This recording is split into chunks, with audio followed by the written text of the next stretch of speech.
Starbucks and Domino's are known as digital high-tech companies, but so are we. We've won a lot of national awards, and so our digital platform, we finished a major investment in about June of 2019. So when the pandemic came, we had an unbelievable online ordering app, and we really went into gear.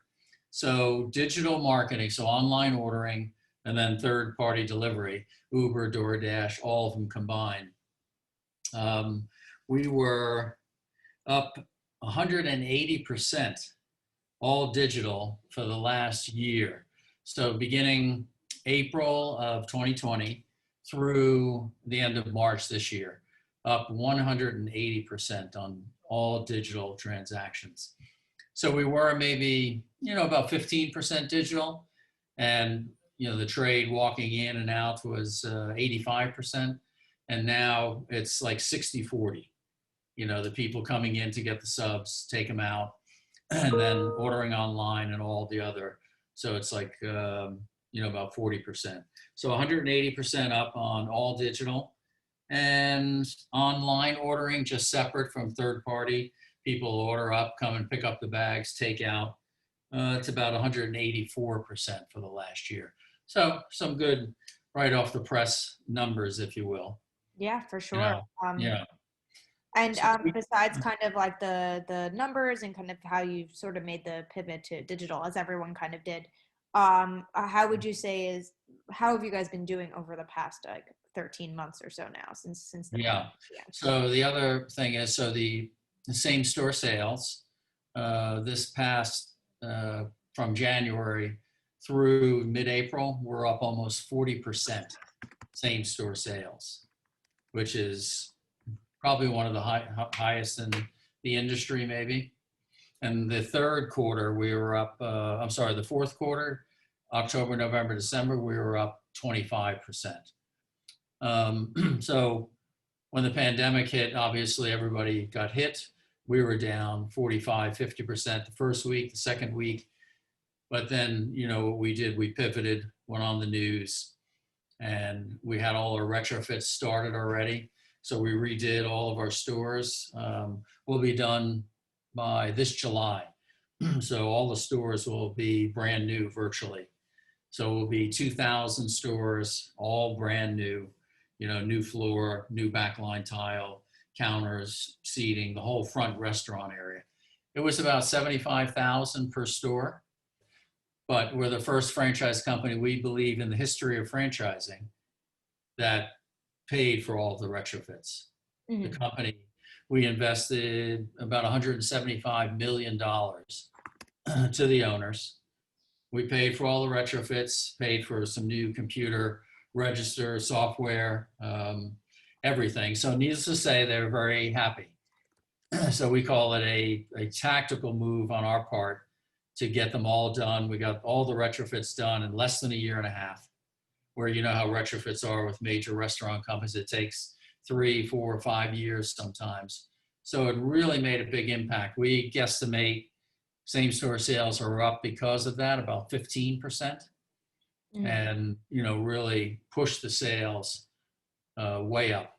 So we see a payback. At first, we thought maybe 5.5, 6 years to pay back, but now it looks more like 3.5-year payback. So a tremendous investment on our company's part with our owners. We don't call them franchisees, we call them owners, partners. Mm-hmm. For sure.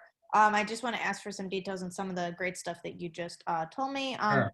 So I think it's pretty amazing, just the success. I mean, obviously everyone was kind of down at the beginning of the pandemic, but so what do you think kind of contributed to your success with the numbers and digital way up?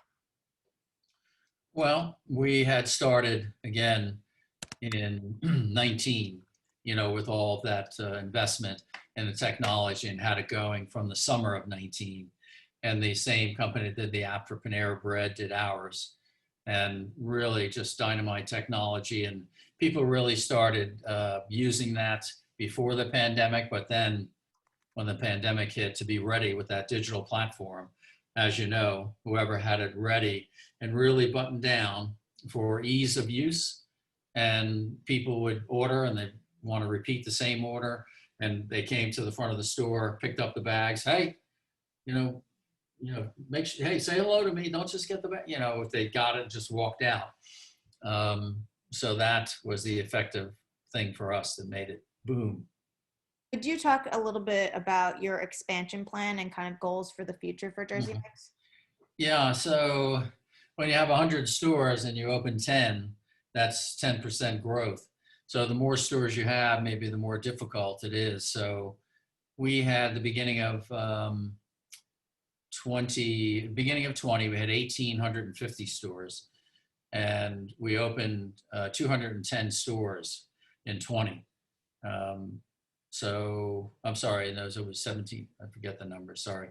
So 20 was 210. This year we expect to open 250. So Okay. I think we were up 13% in unit growth. So when you have 2,000 units to be able to hit double digits still. So we're not ranked number 1 or 2 or 3, but we're still ranked in the top 10 with unit growth. Mm-hmm. So, and now we're kind of ramping up. We think 250 will open up new this year. We think 275 to 300 in 22. And then we think like 300 thereafter. And the growth is all coming from within. It's existing owners, it's assistant managers, people that have worked for 5 or 6 years in the stores that are opening up. We have a new program where we're sponsoring the young kids from all walks of life, if you will, that have nothing and they are getting into their own stores. It's called the Rod Smith Sponsorship Program. How does that work? That's in when I first took over the store. My former football coach, a youth football coach, was a banker, and he said, "I think we can do something," and he backed me. So we're taking people that are sponsored from their franchise owners, and we're setting them up in business. 400,000 to turnkey, hard costs, soft costs, and then they have to pay it back. But we're picking the people that are, have great leadership, that pull people along, that raised up together and have the energy, but they know the business. So that's kind of who we're growing with in the business. And you kind of give them the funds to open the store, or? We sign the lease and we put up the 400,000 Okay. that it takes. So we hope to do about 25 this year and then get to a point where we're at 50 or 100 stores a year, or $40 million investment. Great. To back the young people that have nothing. We talk about inclusion today. Well, we're doing it. Mm-hmm. And when did that program? Pretty exciting. Sorry? When did that program begin? Probably, about 6 months ago. Okay. But the first one that met my coach, Hayden and Holly, are opening up in Wisconsin. And he met them, and it was kind of a new Rod Smith program after his name. And we opened May 5th up in Wisconsin. So pretty excited about that. Yeah. And because of that, because of that program, do you think that you'll be able to have kind of a more diverse slate of ownership? Well, we're very diverse already, but I love the idea that we're getting young people in that never dreamed of having their own business. That's really what's happening with that, as well as diverse. Yeah. And so going back to expansion, what are the next markets you want to tackle if you haven't already? Or So we're in virtually all states except for Alaska and Vermont, but we need to penetrate the markets further. So we're growing, so we have, I think, 8 stores opening up. We open up every Wednesday, and 8 are opening up tomorrow. And it's Seattle, California, Midwest. It's kind of all over the country. So really just building out the United States, if you will. I think European markets like England, Ireland, Canada, markets like that will do well. Subway has the most stores in Canada, England, and Australia. So we'll probably follow that path international, but we don't want to be spread too thin. We got a long way to go. 2,000 stores in the US. I think there was at a time maybe as many as 25,000 subways. So we think we can open probably about 7,500 to 10,000 in the US. Wow. So, we were at 1,000 yesterday. Now we're at 2,000. And we see us being at 3,000 probably in 3.5 to 4 years right now, but growing from within. People that are only as good as a sandwich coming across the counter, people that really know what they're doing, kind of really good. It takes a lot to slice fresh right in front of people and grill fresh. So you got to have really experienced people doing it. Mm-hmm. Yeah. That's how we differentiate from everybody else. Something that I'm seeing a lot in any brands across different aspects of the industry, that if they're planning expansions, they're kind of seeing that it's worth it to invest in smaller stores with as consumers kind of prefer off premise and more options for pickup, etc. We're seeing kind of more drive-through, pickup windows, things like that. As you guys go into expanding, are you seeing that this is something your customers are wanting as well? So what I say, that's a very popular question. And they say, what are you going to do different now that you've experienced COVID? And I go, nothing. Because the original Point store was 1,000 square feet and it had maybe 15 seats. It's mostly takeout. So our concept has always been order and to go, pick up and take out. Yeah. And now the third party deliveries work very well for us. It's a nice option. People have to pay a little bit more for the third party menu. A cookie is not $1, it's $1.15, or you add a little bit because you're being charged so much by the third party. So, and then most of the stores are 1,200, 1,300, 1,400 square foot, next to Starbucks, next to Chipotle, next to Panera, out in front of the shopping center. We've seen the drive-throughs, and we do have some. We built them. But for us, we're sort of saying, well, you've got to get a bigger space. It's got to be an end cap, a lot more money to open up with construction. And we are thinking, no. Like Starbucks is shutting down most of their inline stores and going for drive-throughs. And a lot of concepts are the Chick-fil-A, the burger concepts, but we are not. If we can, sure, we'll open more. They do gross a little bit more money, but we made the decision that no, it's really not so much for us. Not that we're against it, but it's just the cost and the return on investment. People will gladly stop by, run and pick it up, take it out. So that's worked well for us. Yeah. Well, if it ain't broke, don't fix it, as they say. Yeah, yeah. And I guess the final thing that I love to ask this question, what is on your to-do list this year, and kind of a little bit more pie in the sky, what will be on your wish list for the brand for moving forward? So one of the things in our office every day, every week, all everybody seems to talk about is the same store sales. Oh, we're up this much, we're up that much. So, and I know everybody went through a really, really tough time with the workers, the parents not letting their kids come into work. It was really, really tough time on the entire industry, including us.